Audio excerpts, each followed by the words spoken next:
Olá, estamos de volta com mais um TTcast. Gente, sucesso total aqui na AgriShow 2026 e a TT inovando não só no campo, mas também na comunicação e nesse contato direto com o produtor, com o cliente, com a população. Então é um prazer estar aqui de novo com vocês e um time de peso aqui, né? A TT, como sempre, ouve o produtor, está sempre aberta a valorizar todas essas opiniões, porque eles estão lá no dia a dia, sabendo as dificuldades, as soluções, as alternativas alinhadas com uma equipe técnica profissional de muita qualidade. Então a gente recebe aqui hoje o Neto, posso chamar assim? Pode. O Neto, que é da Fazenda Santa Cândida, da região de Jaboticabal, é um cliente, é um amigo, brilha o olho quando fala de campo. E para conduzir esse bate-papo, estou aqui muito bem acompanhada do Guilhermo e também do Merkson, que são da TT do Brasil. Então agora um papo super bacana para a gente saber quais as inovações que a TT traz para a feira e também, principalmente, o que você pode contribuir para a nossa evolução, porque a TT está sempre evoluindo junto, não é isso?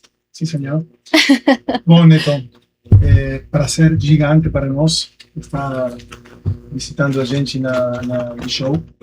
Você sabe que nós temos hoje um respeito e um carinho muito grande por você, sua família.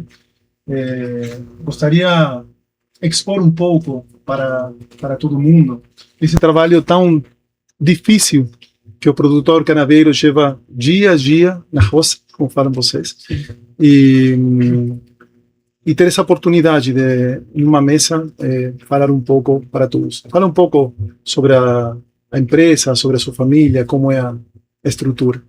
Bom, meu nome é José Luiz Souza Neto, eu sou da Fazenda Santa Cândida. Hoje posso dizer que trabalho na função de gerente de operações, então toda a parte de operações da fazenda, de uma certa forma, passa por mim, né? E a gente planta cana e amendoim, né? E hoje a gente sempre plantava para fazer o plantio manual, e há 2 anos a gente decidiu em virar a chave e não iniciar, mas sim migrar para o plantio mecanizado. Então a gente não fez um processo de evolução, a gente migrou 100% por apostar que o mercado e o cenário dependia do plantio mecanizado e que não tinha mais volta. Então a gente fez da seguinte forma, a gente achou que o processo migratório não poderia acontecer gradativo, porque é algo que existe uma, vamos dizer assim, uma cultura, né? E a cultura sempre pesa um pouco mais para o produtor, principalmente as gerações anteriores, meu pai, meus tios. E aí a gente então define, não, a gente vai fazer mecanizado? Vai. Então a hora que for para fazer, vai ser feito mecanizado. E aí vamos ter as dores que tiver que ter, vamos ter os amor que tiver que ter, mas vamos fazer mecanizado.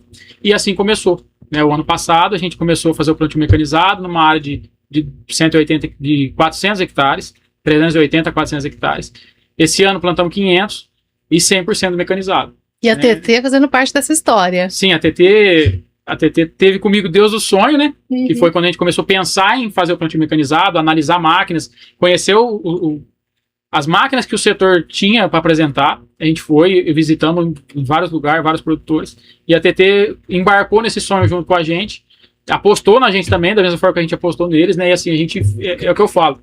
E eu brinco muito, e o setor, a agricultura, qualquer operação, mas plantio, é uma época muito delicada, né? A gente precisa de parceiros ao nosso lado, porque assim, são dias estressantes, são dias cansativos, dias longos, né?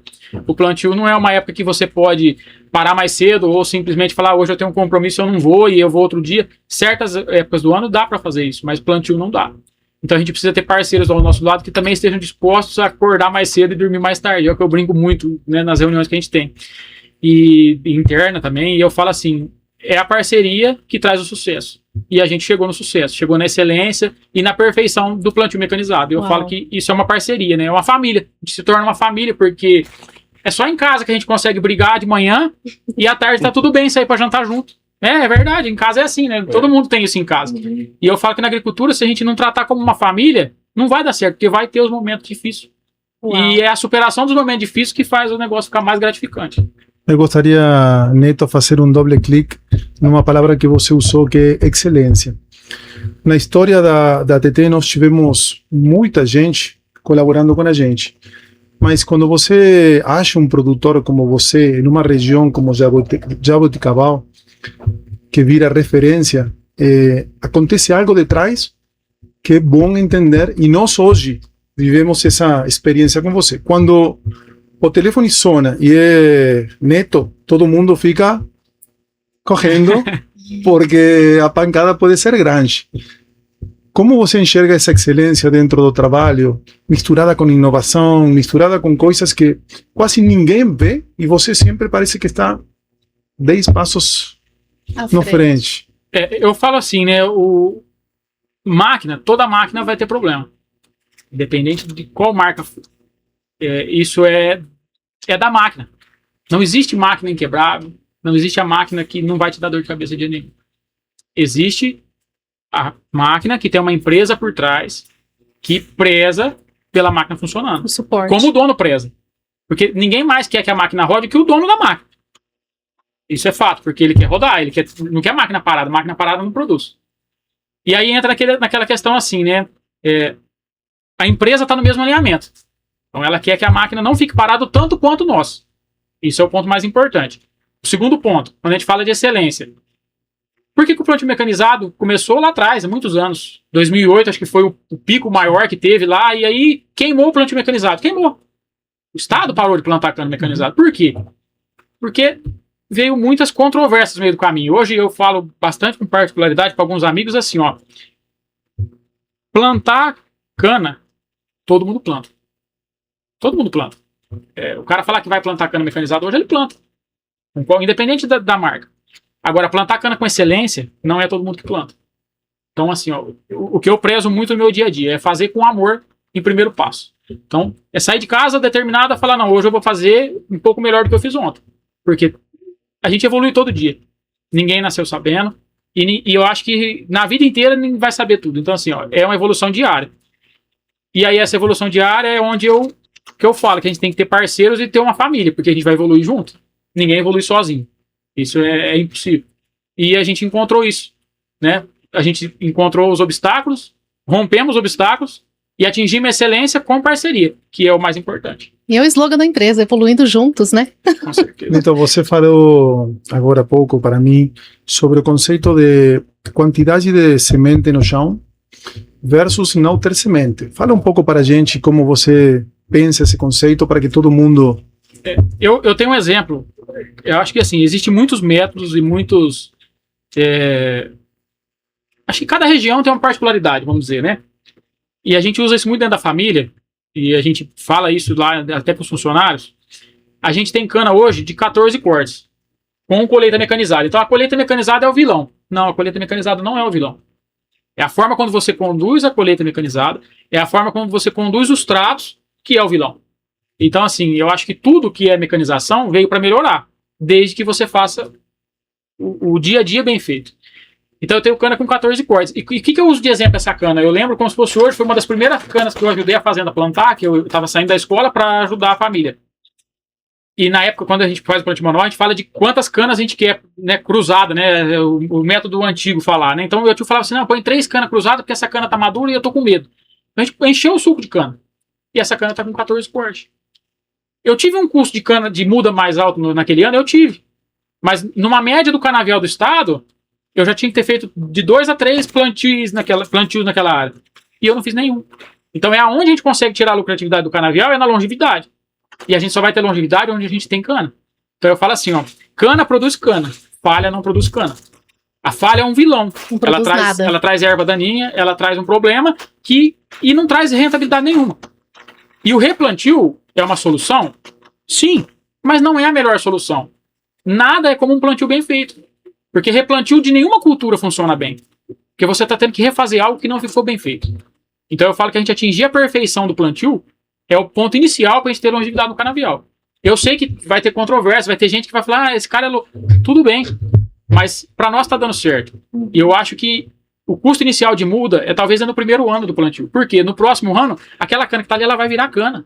Ela vai virar muda para outra área com quantidade, porque você tem quantidade dentro do sul.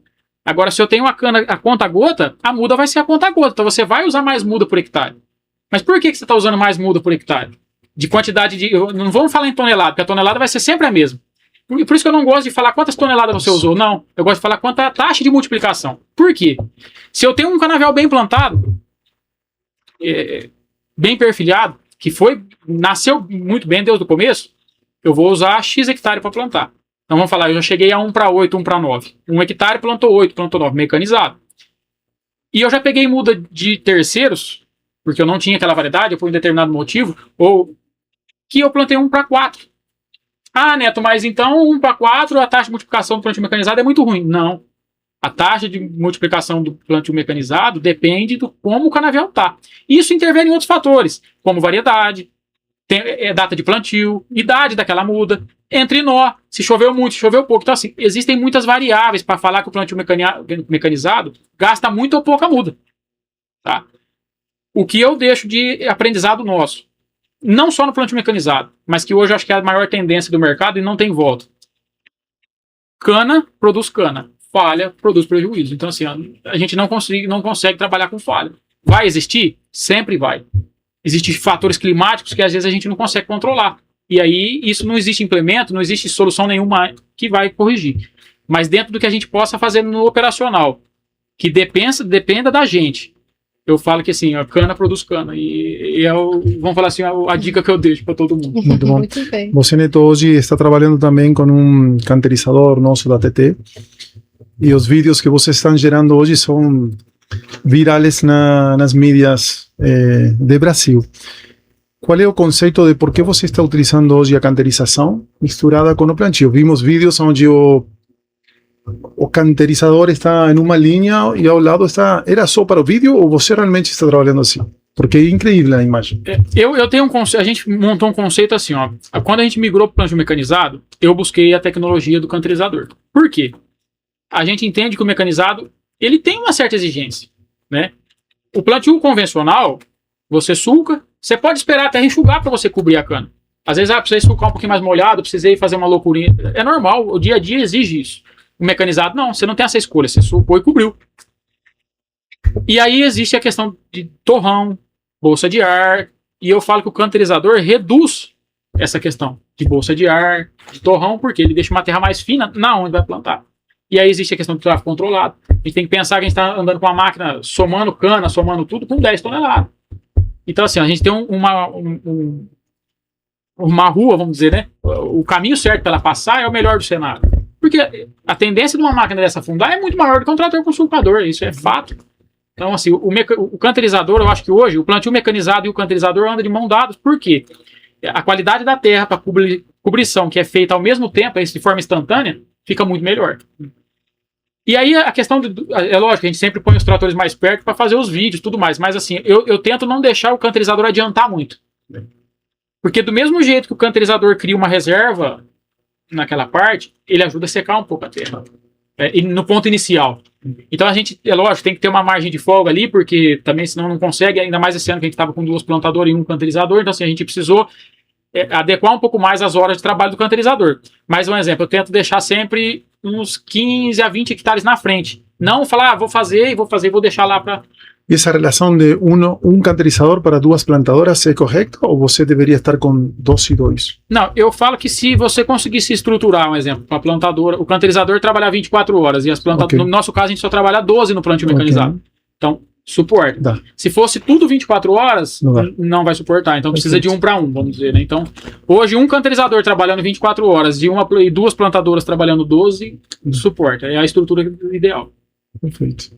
Eu acho que nesse ponto que você colocou, né, de equipamento, uma coisa que sempre chamou muita atenção nossa foi, por exemplo, potência de trator que você colocou.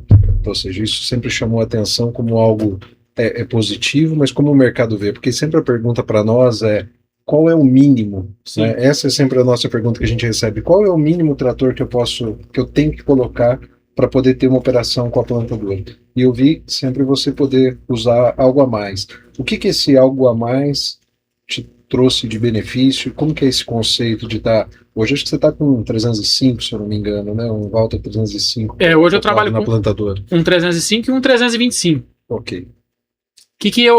Quando foi para montar a estrutura de plantio mecanizado, foi uma briga dentro da família, porque a gente tem o trator que planta. Tem um 250, planta, todo mundo planta. Mas aí vem aquele negócio, todo mundo planta, mas todo mundo planta com excelência, todo mundo entrega o máximo. Sem a falha. Aí voltamos à excelência, de Neto. Aí é o seguinte, eu falo para quem foi me visitar, foi algumas pessoas me visitar, que está começando o plantio mecanizado, e a dica que eu sempre dou, se não for para você comprar um trator que sobra potência, não comece no mecanizado. Por que a longevidade do canavial depende do trator de alta potência? Por causa da fundura do sul. Porque existe uma cultura que plantio mecanizado é raso. Plantadora não suca fundo. E por que plantadora não suca fundo? Porque ela não tem trator para puxar. Então, a gente eu falo que a gente não superdimensionou, porque eu já tive pontos que o 300 não foi legal. Entendi. Então, não está superdimensionado. Está dimensionado do tamanho ideal para que a operação entregue a excelência que eu preciso. E paga o custo que você tem que pagar por ele? Paga na porque, operação? vamos fazer uma conta rápida, sem falar de número. Todo mundo está com 230. Ninguém quer passar disso. Vamos fazer uma conta sem falar de número. Se eu planto um canavial para durar 4 anos, o preço do plantio hoje é altíssimo. E se eu planto um canavial que dura o dobro, 8. Aí eu te pergunto, Trator paga sai ou o não dobro. paga? Claro, paga sozinho. Então paga. Então eu falo assim, trator não é super... Muita gente falou assim para mim no começo, vocês querem mostrar que tem um trator grande. Não, é uma necessidade. Isso não é luxo. Não é luxo. É lógico, o luxo vem do trator com ar-condicionado, mas isso hoje é uma realidade. Então não é mais luxo também. Também é uma necessidade. Mas o teu trator de alta potência não é mais luxo. Não é mais aparecer. É necessidade. É entregar um serviço com excelência. Então tem áreas, eu falo assim, tem áreas que são uma mesa. Literalmente. Um 230 planta. Planta com 45 de fundura? Depende da condição do solo. Canterizado, talvez. Tá. Aí eu peguei uma área com uma inclinação de 7 graus. O 230 planta bem? Não planta. Não planta. Ele planta melhor com a TT do que com qualquer outra por motivo de tal terceiro ponto. Legal. Mas não planta bem. Aí ele, para plantar bem, tem que rasear. E aí? A longevidade do teu canavial diminuiu 3 anos. É importante? É viável? Aí começa esse tipo de coisa. Então, assim, eu acho que para ter... tem que ser trator 300 cavalos? Não, não tem. O 230 toca, o 250 toca. Mas quem tiver querendo montar uma estrutura hoje de plantio mecanizado e falar, não, eu quero investir da maneira correta, para eu não me arrepender, para eu não falar que eu comecei errado. O meu conselho, tá? Experiência que eu tive no campo, eu trabalho com solo de 2 tipos, solo mais arenoso e solo mais argiloso. O solo mais argiloso, principalmente, ele exige trator de potência maior. Hoje, para mim, você é um formador de conceitos Referência. referência no mercado brasileiro. E eu sempre brigo porque o mercado brasileiro deveria ser mais colaborativo. Um monte de gente escutando você e olhando como você. Eu sei que você abre as portas para todo mundo. É muito bom ouvir e participar com você da forma que você enxerga essa forma de trabalhar. E para mim é muito, muito bom ter essa oportunidade de visitar a produção da empresa e da família, porque creio que acorta caminhos para aprender a fazer as coisas. Não, é aquilo que a gente falou desde o começo, né? A gente só tem que agradecer as pessoas que são parceiras nossas, porque assim, uma coisa é vender. Vender hoje é muito fácil. Você vai lá, mostra um vídeo bonito, conta uma história legal. A pessoa que talvez está começando, não conhece, se adequa àquilo ali e usa aquilo como referência e dá tudo certo. E depois? Hoje, na agricultura, o mais difícil não é vender. O mais difícil é manter a venda, é vender o segundo, é vender o terceiro. Por quê? Porque aí depende do pós-venda, depende do atendimento, depende da qualidade do produto. Porque se você vender um e for mal vendido, não entregar o resultado, você não vai vender mais. Então eu falo assim, eu gosto, eu sempre falei para eles assim, eu faço com amor. Se eu ver um erro de operação, eu monto no trator e vou eu operar, porque eu gosto do que eu faço. Eu vim de cima de trator, vamos falar assim, Deus da minha infância, meu pai me amarrava com um cinto de segurança tirado de um banco de um carro, no ferro da capota do trator, porque eu dormia no paralama para mim não cair, eu era criança. Então assim, eu nasci em cima de um trator, então assim, eu faço com amor.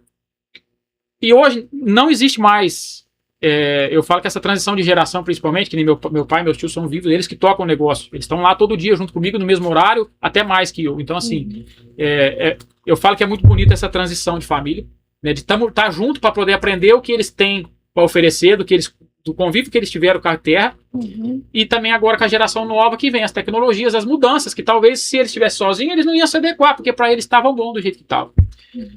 Mas a gente também vê famílias que não tem isso. E é triste de ver, porque vai parar, né? Vai acabar. Porque uma pessoa que vem de fora, uma pessoa que é contratada para estar ali, ela não vai fazer com o mesmo amor ao campo aquilo que a gente está fazendo. Então, não é querer ser melhor do que ninguém, não. É amar aquilo que a gente faz, porque a gente acorda e sai de casa cedo com um propósito, fazer bem feito, porque é para nós. E é isso. Eu acho que existem gerentes e gerentes que estão lá para fazer. Mas se der uma dor de barriga, um modo de dizer, né? Ele vira as costas e vai embora, ele vai resolver o problema dele. E é o que eu falei no começo. Plantio não é assim. O plantio não espera amanhã. Talvez um dia perdido de serviço é um replantio que eu vou ter que fazer daqui 20, 30 dias. Por quê? Porque eu perdi o time que tinha que ser. Então eu falo que o amor ao que você está fazendo é o principal. Aproveitando a Neto, eu gostaria de perguntar para ele um pouco como você vê o futuro do plantio. Hoje estamos evolucionando, você tem plantio mecânico, mas se atreve um pouco a, como fala, sonhar? A imaginar. Imaginar um pouco o futuro. Hoje tem a semente por aí, MPB por lá, plantio vertical. O que pensa? Eu falo que é aquilo que eu falei no começo, a gente vai viver a nossa vida inteira e nunca vai ver tudo nem aprender tudo. Então eu falo que é uma evolução constante. Eu imagino assim, a gente conseguiu evoluir do não dar certo, que é o que todo mundo falava, plantio mecanizado não dá certo, para excelência de igual para igual. Então assim, hoje eu posso falar assim, não, a gente tem a mesma excelência no mecanizado que a gente tinha há 4 anos atrás no manual, 2 anos atrás no manual. Ponto. O que vai ser do futuro? Eu brinco muito, porque hoje virou brincadeira esse negócio de inteligência artificial. Você fala como um velho, mas tem anos ainda. Mas eu brinco muito assim, né? Hoje todo mundo é inteligência artificial, né? Chat e tal, pergunta, responde. E eu falo assim pros meninos que trabalham comigo, eu falo, gente, assim, ó, é uma faca de 2 cortes. Por quê? Existem alguns figurinhas, algo criado artificialmente aí para falar, né? A inteligência artificial vai dominar o mundo. Eu falo um pouco diferente. A inteligência artificial, um homem que souber usar a inteligência artificial, os dois vão dominar o mundo junto. O homem sem inteligência artificial e a inteligência artificial sem o homem não vai ser ninguém. Tá? Porque não existe nada e nenhum documento que a inteligência artificial consiga buscar que passa a vivência no campo. Não existe. Ela tem o básico do que o mundo já documentou em algum lugar. Isso é fato. Ela não está lá no vivenciando. Então ela não vai conseguir te dar solução. Outro dia eu presenciei um amigo me contando que foi um mecânico mexer para ele lá e inteligência artificial. Então peraí, o cara é mecânico ou ele é apertador de parafuso? Então assim, ó, tem coisas que se a pessoa não tiver a vivência, ele não tiver a experiência, a prática, ele não vai fazer. Então o que é a minha visão para o mercado futuro de plantio mecanizado? Ele pode evoluir muito. Desde que nas mãos das pessoas que querem que ele evolua da maneira correta. Porque tem as pessoas que querem que ele evolua da maneira virtual, né? Que o mundo quer ver. E eu acho que o mundo, principalmente as pessoas que não são do agro, ela quer ver algo lindo, maravilhoso. E não é, no dia a dia não é assim que funciona. Então a gente precisa de algo lindo, maravilhoso, mas que funcione. Real. Que se adapta à realidade. Que faça a cana produzir cana com longevidade. Porque produzir cana para 2, 3 anos... Eu acho que tínhamos 10 minutos, mas já passaram muito. Você deixou a gente falar demais. Que aula, meu Deus. A entrevista está muito boa. Nergson, você tem mais? Eu tenho. Mas aí, me fala, você vem com a história de amendoim e cana. Sim. Que você prefere? Tem alguma. Gosta mais de um hoje mercado? O que você está vendo com relação a preço de cana? Você como um produtor, porque às vezes a gente conversa com usina. E a usina pode ter uma visão com os produtos, né? Açúcar, etanol, energia, e você tem que parar na cana, ou seja, na tonelada de cana. Amendoim tá bom, cana tá bom, o que não tá? Hoje, assim, a gente até saiu de uma reunião hoje de manhã que assim, ó, o mercado tá muito incerto. Né? Essas incertezas deixam a gente um pouco preocupado, porque a gente sempre foi maior no amendoim do que na cana, né? Até há uns anos atrás. Hoje a gente é maior na cana do que no amendoim. Mas os dois formam uma fatia muito grande da nossa produção. Tá? Então, os dois são relevantes para o nosso processo dentro da empresa. Porém, os dois estão passando por um cenário muito difícil no mercado. Tá? Em queda muito expressiva. Tanto a cana, que a gente sabe, e o amendoim também. Inclusive, o amendoim a gente até hoje não tem preço da safra que a gente já colheu. A gente já colheu, a gente já armazenou e não sabe por quanto vai vender. Então, hoje, você faria um investimento para o amendoim? Não. Você faria investimento para a cana? Também não. Por quê? Porque está um negócio incerto. Eu acho que o mercado precisa dar um rumo melhor às coisas que estão acontecendo. Né? Você vai parar de plantar? Também não, porque a gente tem que ter uma estrutura. Né? Eu estava numa conversa um pouco antes e a conversa caminhou para o seguinte lado, né? É só a gente parar um ano. E se eu parar um ano, meus funcionários vão viver do quê? Vão comer do quê? Então não é parar um ano, não é simples assim. Né? Então, assim, o cenário está da forma mais triste que eu acho que a gente podia ver. Mas eu aprendi com meu pai, com meu avô, e assim, o agro, sempre foi assim. Você vai ter um ano bom para 4 ruim. Uhum. Meu avô sempre falava, você vai ter um ano bom para 4 ruim.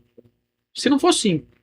Então não desista. Se você quer continuar ali, se é aquilo que você gosta de fazer, vai dar certo. Vai vir ano bom para frente. Então assim, tem que superar. E é aí onde eu falo. Se você tem um canavial que dura 10 anos, Certeza o número. você vai pegar 2 anos bom, O mesmo ciclo. e você pode, se você tem um canavial que dura 3, você vai pegar nenhum bom talvez nesses 3. E é onde começa a girar o que compensa e o que não compensa. Né? Então aí é onde tem os paradigmas do que funciona, do que não funciona. Mas eu falo que o cenário não está bom para nenhuma cultura. Soja nem se fala, né? A gente não planta, mas já plantou. E assim, eu acho que, num modo geral, para o agro está um cenário complicado. Mas a gente vai vencer. Eu acho que o pé no chão a gente vai passar por mais essa. É isso aí. Eu gostaria de convidar a todos a tentar uma visita na, Eu ia falar isso. na área de Neto. Vai cobrar a entrada. Vai E cobrar vamos deixar o Instagram, né, também, para quem queira conhecer. Você tem muitas usinas hoje que tem um trabalho muito difícil no plantio e hoje ver vocês como trabalham, eu acho que gera uma esperança de poder trabalhar de um jeito muito melhor. Assim que, parabéns e muito obrigado. Eu que agradeço mais uma vez a parceria e eu acho que é isso que a gente falou desde o começo. É junto que a gente consegue chegar na excelência. Sozinho ninguém chega a lugar nenhum. Pode ter certeza disso. Qual que é seu Instagram ou da empresa, da Não, a fazenda? empresa não tem. Meu Instagram é Neto Souza 1. Porque os vídeos estão bombando, né? Então quem quiser pode entrar em contato. Mas também pelo Instagram a pessoa pode fazer um contato, agendar uma visita, né? E conhecer um pouco melhor. Estamos à disposição. Essa aula pode continuar, né? Olha, com maior certeza. Parabéns para vocês todos e é muito bom ver pessoas como você. Eu creio que o campo precisa disso, né? E essas parcerias que só crescem, só somam, parabéns mesmo. E é muito bonito ver esse seu propósito em andamento e você é inspiração para muita gente. Parabéns, sucesso, Obrigado. que venham anos melhores e que virão, tudo fique certeza. muito bem. Até o próximo. Abraço ao seu Muito pai, obrigado. seu tio. Será dado a todos. Obrigado. Muito obrigado. Tchau, encerramos por aqui. Até já.